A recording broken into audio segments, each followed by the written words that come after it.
तो इसी बड़ी खबर, जहां पर चाइल्ड हॉस्पिटल में आगजनी का मामला, प्रशासन की तरफ से लिया गया बड़ा एक्शन। तो बड़ी खबर इस वक्त की हरदोई से। हरदोई के चाइल्ड हॉस्पिटल में आगजनी का मामला है। आगजनी के मामले में प्रशासन का एक्शन।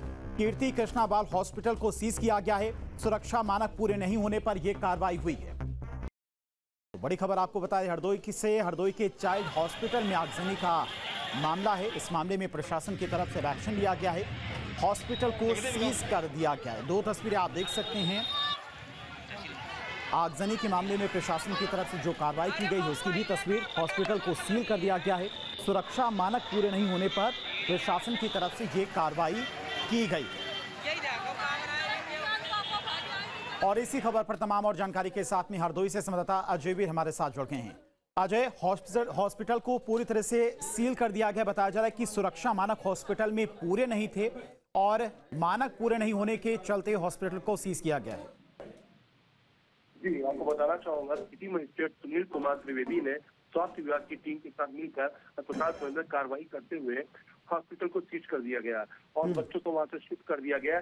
हॉस्पिटल को सीज करने के बाद वहां के मानक जो देखे कि वो मानक पूरे न होने के कारण हॉस्पिटल को सीज किया गया। जी ठीक है जी, बहुत बहुत शुक्रिया आपका तमाम सारी जानकारी के लिए।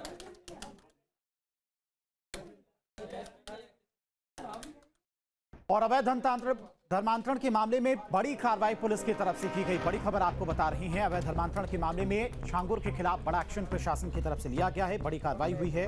जलालुद्दीन उर्फ छांगुर के गिरोह पर ताबड़तोड़ कार्रवाई। बलरामपुर में एटीएस ने एक और गिरफ्तारी की है। एटीएस के दर्ज मुकदमों में नामजद रशीद अरेस्ट किया गया है और छांगुर के गिरोह में शामिल था रशीद। उतरौला थाना क्षेत्र के मधुपुर गांव में यह गिरफ्तारी हुई। तो अवैध धर्मांतरण के मामले में एटीएस की बड़ी कार्रवाई देखने को मिली है। एक और आरोपी रशीद को एटीएस की टीम ने गिरफ्तार किया है। इस वक्त की बड़ी खबर बलरामपुर से आपको बता रहे, धर्मांतरण के मामले में बड़ी कार्रवाई देखने को मिली। तो एटीएस के दर्ज मुकदमों में नामजद रशीद को अरेस्ट किया गया है। और इसी खबर पर तमाम और जानकारी के साथ में लखनऊ से संवाददाता शुभम हमारे साथ जुड़ गए हैं। शुभम, एक और गिरफ्तारी हुई है रशीद नाम के आरोपी की। क्या कुछ इसकी भूमिका थी गिरोह में और क्या क्या आरोप इस पर हैं? जी बिल्कुल, देखिए मैं इस वक्त बलरामपुर में मौजूद हूं और यहां पर एक बार फिर से जो करीबी था रशीद, यूपी एटीएस की जो है नज़र में था। लगातार इसको लेकर के तमाम तरह के इनपुट यूपी एटीएस को मिल रहे थे। अब इसे भी गिरफ्तार कर लिया गया है क्योंकि धर्मांतरण से जुड़े हुए इसके गंभीर तार फिलहाल जुड़ते हुए नज़र आ रहे थे छांगुर से और छांगुर के पूरे गैंग से। और ऐसे में फ़िलहाल अब यूपी एटीएस ने इसे भी गिरफ्तार कर लिया है। तमाम तरह की पूछताछ और जानकारियां इसे लेकर के लगातार सामने आ रही थी। ऐसे में अब यूपी एटीएस के द्वारा इस व्यक्ति की भी गिरफ्तारी कर ली गई है। गौरतलब है कि छांगुर के काफ़ी ज़्यादा करीबियों में ये माना जाता रहा है और जो फोर्स की बार बार जिक्र होता है उस फोर्स का भी प्रमुख तौर पर ये कमांडर और लीडर के तौर पे था, जो लगातार इस तरीके से छांगुर के लिए वो तमाम ऐसा माहौल तैयार करने का प्रयास करता था जिससे कि ज़्यादा से ज़्यादा लोगों को बड़े ही आसानी से और टारगेट करते हुए उनका धर्मांतरण किया जा सके। ठीक है शुभम, बहुत बहुत शुक्रिया आपका तमाम सारी जानकारी के लिए। तो एटीएस की तरफ से लगातार पूरे मामले की छानबीन भी की जा रही है और जो भी आरोपी हैं गिरोह में शामिल थे उनकी गिरफ्तारी को लेकर मुहिम भी चलाई जा रही है। बलरामपुर में रशीद नाम के आरोपी को पुलिस ने और यूपी एटीएस ने गिरफ्तार किया है। बताया जा रहा है कि छांगुर के गिरोह में ये आरोपी शामिल था और कई लोगों को अवैध तरीके से धर्मांतरण कराने का भी इस पर आरोप है, धमकाने का भी आरोप है। फिलहाल एटीएस की टीम अब रशीद से पूछताछ कर रही है कि किस तरह से पूरा ये सिंडिकेट, पूरा गैंग चलता था, क्या उसकी भूमिका थी, कितने लोगों का अब तक धर्म परिवर्तन करवाया गया और वो किस तरह से इस ग्रुप में काम कर रहा था, लोगों को जोड़ रहा था।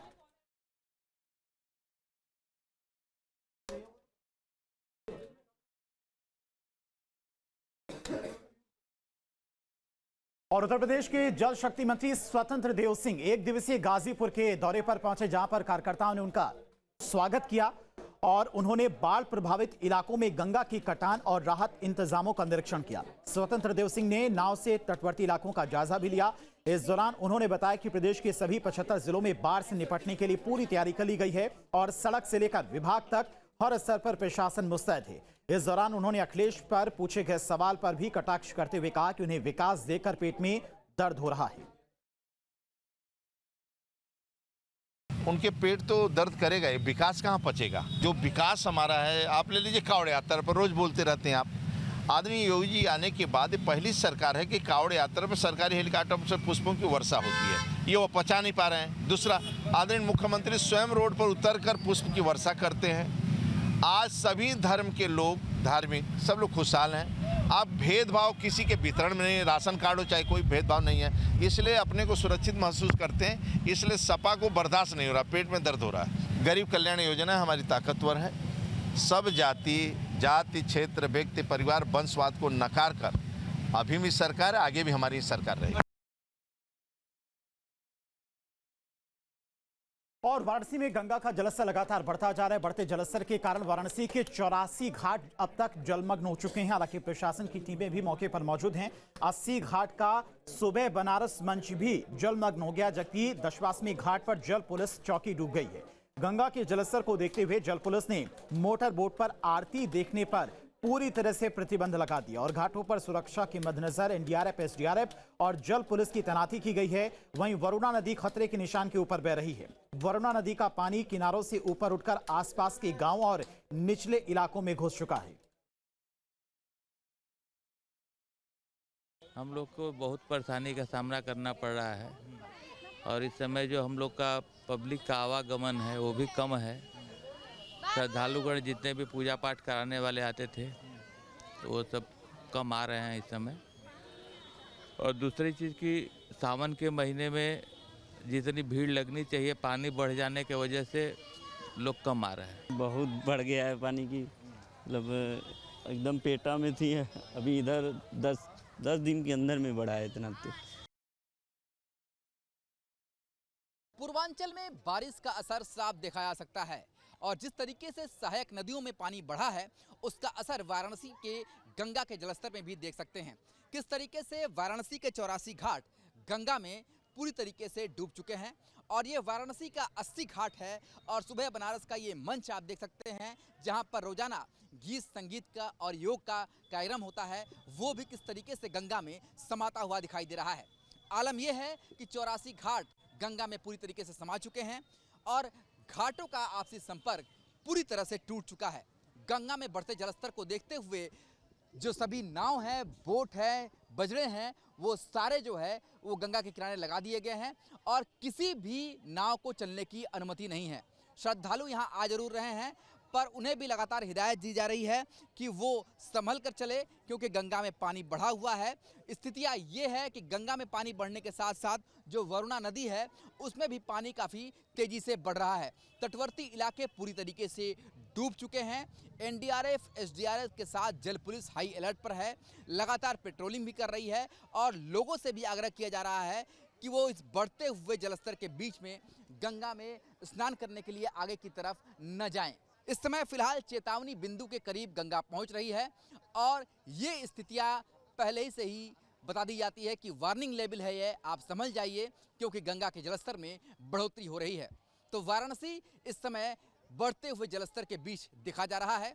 खासतौर पर तटवर्ती इलाके डूब चुके हैं और वरुणा नदी में भी जिस तरीके से उफान आया है उससे कोनिया, आदमपुरा, छित्तनपुरा जैसे इलाके में भी जो बुनकर बाहुल इलाका है वहां पर भी परेशानियां बढ़ती हुई दिखाई दे रही हैं। वीडियो जर्नलिस्ट शिवम मिश्रा के साथ सुशांत मुखर्जी, न्यूज़ स्टेट, वाराणसी। और स्वच्छता सर्वेक्षण 2024 और 25 के मद्देनजर भारत के सबसे स्वच्छ शहरों की लिस्ट जारी की गई, जिसमें नोएडा को गोल्डन सिटी अवार्ड से नवाजा गया है। और नई दिल्ली स्थित विज्ञान भवन में आयोजित कार्यक्रम में राष्ट्रपति द्रौपदी मुर्मू ने यूपी के ऊर्जा मंत्री ए.के. शर्मा और नोएडा प्राधिकरण के सीईओ डॉक्टर लोकेश एम को यह पुरस्कार दिया है। तो भारत के शहरों में स्वच्छता सर्वेक्षण 2024 और 25 में इस बार फिर नोएडा को गोल्डन सिटी अवार्ड से नवाजा गया है। जहां भक्ति है हर शब्द में, कथाओं में छिपे हैं दिव्य रहस्य और ज्योतिष देता है जीवन को दिशा। धर्म से जुड़ी हर बातों को जानने के लिए हमारे चैनल स्तुति को सब्सक्राइब करें। चैनल पर जाने के लिए इस लिंक पर क्लिक करें।